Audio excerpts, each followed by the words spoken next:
બોટાદમાં 17 એપ્રિલના રોજ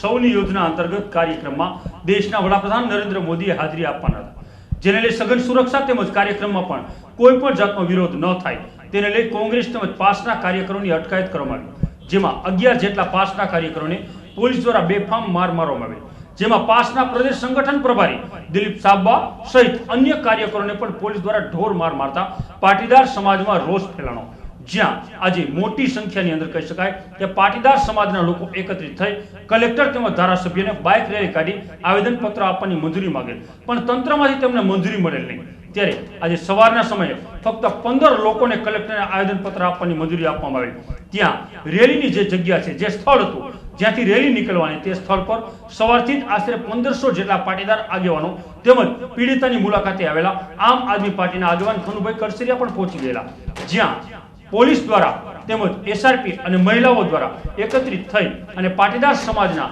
જે લોકો જ્યાં જગ્યા પર છે ત્યાં તેમને બેસવા તેમજ બહાર નહીં જવા દેવા માટે તે પ્રમાણે એક સૂચના આપી અને ત્યાંથી ફક્ત 15 લોકોને પોલીસને સાથે રાખી અને કલેક્ટરને આવેદનપત્ર આપવા પાટીદાર સમાજના આગેવાનોને જવા દેવામાં આવ્યા હતા।